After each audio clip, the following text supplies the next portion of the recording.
So we're coming out of the Trecena of Kame on this day, 13 Tihash. We've just been making our 13 Tihash ceremony here, and we are moving into the Trecena of Kawok, which is what I'm going to speak with you about today. And I find it very, very interesting, there's this whole pattern of the Trecenas, because what we see is we're moving out of the Trecena of death into the Trecena of rebirth. From Kame, facing our fears, overcoming the things that frighten us, going through that death process in order to transform into something new, and then along comes the Trecena of Kawok to birth us into the new world. So it's the beginning of something new. It's the beginning of a new phase, a new era for many. Kawok is the one that's helping us to bring it in. She's there to hold our hands as we go through this process of birthing.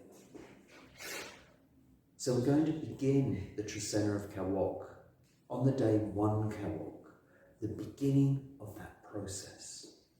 So, Kame may have left us possibly feeling a little bit, weary from all the transformations that we've gone through, from having dealt with those things that we fear. And here's Kawok bringing this new possibility, this beginning of the process.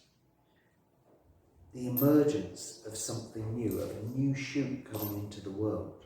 The first emergence of the newborn into the world. And Kawok is here to hold our hand through the process, to compassionately be with us, to make sure that we get through it. Now, she's also going to give us a push once in a while if we we're not sure about, whether we should go ahead or not. And Kawok will give us a shove. But for me, it's a compassionate healer. Once again, we see the 13 Tihash, the day that we're in right now. This could have been a very serious kind of surgery, as it were. And Kawok is coming along to soothe the wounds, to heal, to compassionately take us forwards into our new life. So if there's anything that you want to birth new into the world, 1 Kawok is a fabulous day for doing it on. From 1 Kawok, we're then going to move into 2 Ajpu. So Ajpu, the Nawal of the divine. Ajpu, the Nawal of the path to source, the return to source. It is the emergence of the maze. It is what we're moving into, kind of like what we're all trying to get back to, as it were. It's about seeing the divinity in each one of us and in the things around us. Now, the number 2 can represent duality. It can also represent partnership. So one of the first things maybe we should get across is about seeing the divinity in our relationships. Sometimes, if we've been through these scary times, maybe this is the time to really look and say, hey, hang on, you remember when we saw the divine in each other? Let's remember that part of us. But of course, on a grander scheme of things, we also see the number 2 as representing duality, representing the polarities of things. And it's a great day for making decisions.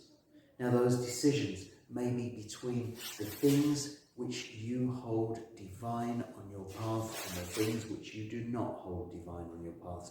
And this is kind of like a very black and white thing. There's no middle ground there because it's 2. It's either that way or that way. Okay? And it's asking you to choose. And so it's like choosing which way, which path you want to tread on your, search for the divine, as it were. Which way is your hero going to go? So as we go into this period of the newborn, the 2 Ajpu is saying, right, okay, time to choose your path. You want to choose the hero's path, or you want to choose the normal path? Because those are the 2 which may become very apparent to you on the day 2 Ajpu. 3 Imox is the next Nawal to come. Imox representing the dream world, representing the oceans. And the number 3, well, sometimes the number 3 can be a bit challenging for us to try and express on the outer world. But with Imox, it can actually be a really good combination. The reason why is that Imox can sometimes get caught up in everything that's going on around it because it's very empathic and it feels everything that's going on. So when we combine it with the 3, it's actually kind of like focused on the inside. It's actually kind of like almost, in some ways, blocked from feeling what's going on around it, which is ideal because it needs to separate and it needs to find that sense of self. 3 Imox is a fantastic day for taking some time to meditate, to go within, taking some isolation, preferably near water, to remember what dreams you carry within you. Because Imox is about our dreams, and 3 is urging us to look inside, look into our hearts. And as we go into this period of new birth, it's like look into your dream to find out what it is you really want to bring into your life. 4 Ik comes up next. Now, this could be a very expressive day. It could be a very, very down-to-earth day because we've got the number 4, which represents the physical plane of existence, combined with Ik, the communicator, the one with the word. Now, one of the things that I particularly like about 4 Ik is that it's able to get things across to everybody. Because, you know, if we use high and lofty words, and sometimes our words are going to get lost, their meaning missed. 4 Ik brings it right down to the material level, right down to the physical level. It brings stability, and there may be sometimes that 4 Ik doesn't quite manage to reach for the flower word. But in many ways, this can be absolutely ideal. So if you need to communicate your dream, your idea, your new birth, out to the general public, out to the bank manager or whatever the case may be, then 4 Ik is a great day to really get down to the physicality of the communication that you want to use, because your words will still have the impact. It's just that they will be very much on a down-to-earth level. From 4 Ik, we're then going to go into 5 Aq'ab'al. Aq'ab'al, the dawn and the dusk. Aq'ab'al, the twilight. It's about bringing something, a new concept into the world, right? So, you know, kind of like 1 Kawok is birthing the being, but we still don't know what it's going to be yet. We don't know what it's going to become.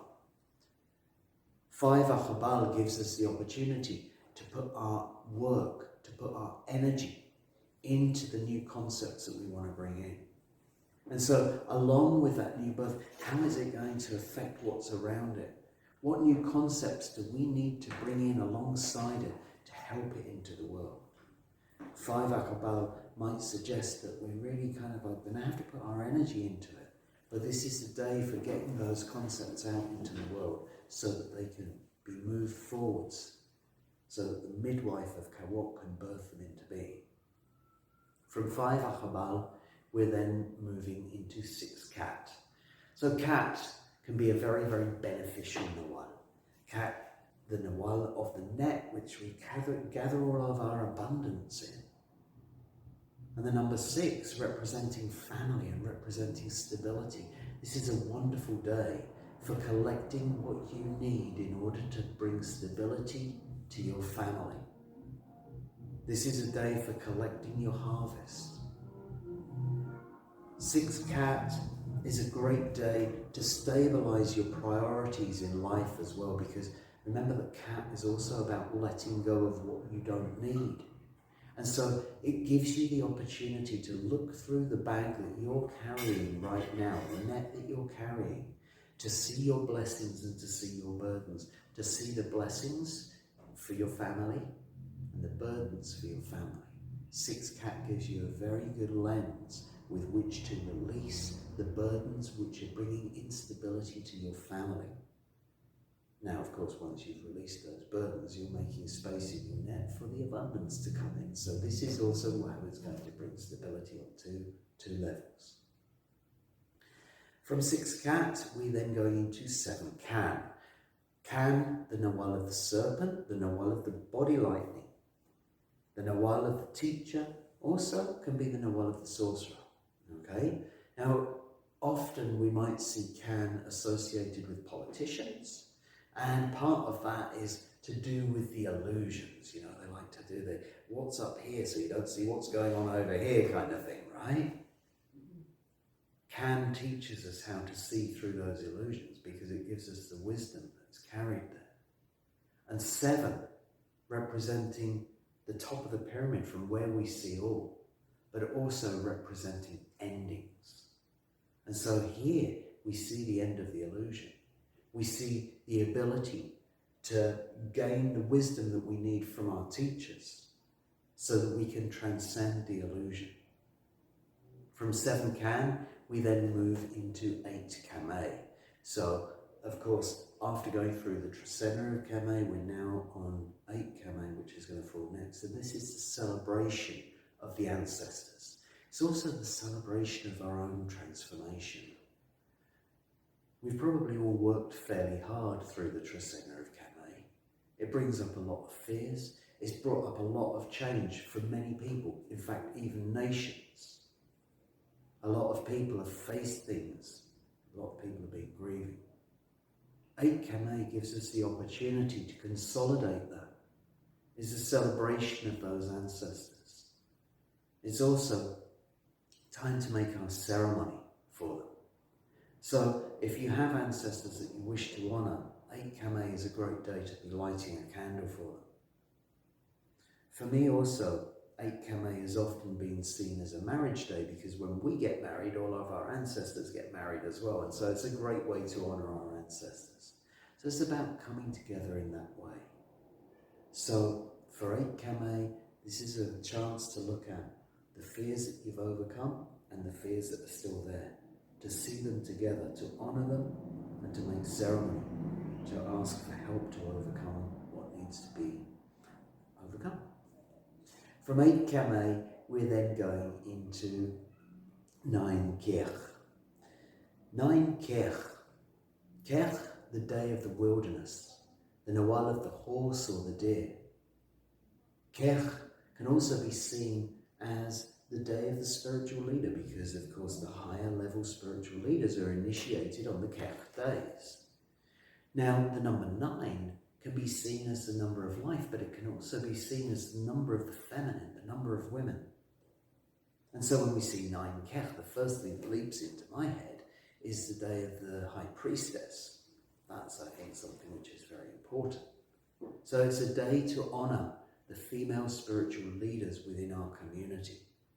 But we have to also see within that Kech, the wilderness, this is where life could be seen to begin. And when we compare it or combine it with the number 9, what we see is that this is where we find our life force. If there was ever a day to go hiking and go and receive the life force from the wilderness, to go and energetically eat the leaves of the trees and that kind of thing, 9 Kech is it. So if you have the opportunity to go take a hike on a 9 Kech day, it would be very beneficial for your energy. From 9 Kech, we then move into 10 Anil. Again, another highly beneficial day. Anil representing the ripening, the coming to the goldenness. It is our abundance that we receive once we've been tending our fields for so long. And we see it here with the number 10 representing community. This is about bringing abundance to our community, helping our community to ripen so that it becomes abundant all around. It's a great day to be lending a hand, communal garden work, as it were, helping each other to bring our crops on, to bring our harvest in. Perhaps at this time of year, particularly in the Northern Hemisphere, we could see the maturing of our community through working together to bring in the harvest. We can also see it as a great day to be lending a hand to help to finish things off. Sometimes we just need a little bit more energy to take things over the finish line. We're almost ready to receive the harvest from whatever projects that we've been working on.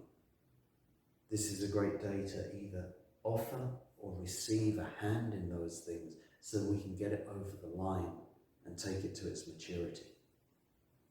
From 10 Anil, we're then going into 11 Toch. So, of course, we receive in Anil and we give back with Toch.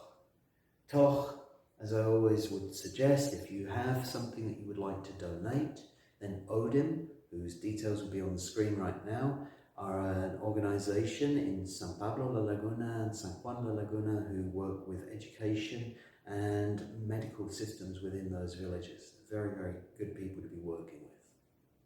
How else can we do it? Well, it's about giving of our time and energy. And 11 Toch might suggest that we might not get much time for ourselves. 11 Toch is looking at different ways to serve and finding that, kind of we're asked to do this and we're asked to do that and we're asked to do that all on the same day. But 11 Toch is saying, do it, go for it. This is the day to really fully give of yourself in whatever direction you can, because this is your payment for that 10th Anil day. From 11 Toch, we then move into 12 Tz'i. Tz'i, the Nawal of faith and loyalty, of justice and law. Tz'i, the one who brings the faith to go forwards, the guide on our path. It can also represent our vices. And here we see it with the number 12, representing our life path, representing all of our life experiences. And so we may find that on this day 12 Tz'i, things come back to us, right? It's kind of like those things that we thought that we'd dealt with, those vices that we thought we'd left in our 20s or our 30s or whatever they might be. Come back and say, are you sure? You remember me? And now maybe we're strengthened. Now maybe we have the life experience to actually face that temptation and say, yep, I've been born anew and now, like, you don't hold any power over me. 12 Tz'i can be a wonderful day for using your life experience to get over the vices should you need to. It can also be a great day to use your life experience to have faith, because I always think that there's a possibility on Tz'i days that we get, our faith gets tested. Things come along and we're like, hang on, I thought I was on the path, but what's going on now? Is this really what I'm supposed to be doing? Or how come this is happening and this kind of thing? Well, the 12 is saying, draw on your life experience to keep your faith, to keep your loyalty on your path. And then finally, we're going to end up this Trecena of Kawok on the day 13 bats. And what a wonderful day that can be. Bats are Nawal of creativity. Bats are Nawal of the master of the arts, or the master of their chosen art. And here we see it with the number 13. The cooperation with the ancestors, the cooperation of spirit. And so, kind of, if there is something that you want to be doing, if there is a way to engage with your own chosen art form on that day, it's almost like the ancestors may well speak through you. It's almost like the spirit will speak through. Kind of like you just need to be there as the medium to hold the pen or to write on the typewriter or whatever it is, to strum the guitar and allow your connection to speak through you, because something may well be created through that. Now, bats is known for the creation of great beauty. I like to think of it as the exemplification of the beauty of the divine on earth. And when we connect that with the number 13, the opportunity that we have to channel something beautiful on a 13 bats day is really rather impressive. So pick up your guitar or your flute or your pen or whatever it might be, and on 13 bats, get creative. And I'm sure that you'll have a wonderful result. So I hope that this has been enjoyable for you. I hope that it's been useful to you. And I look forward to seeing you in 13 days' time on the Trecena of Kawok.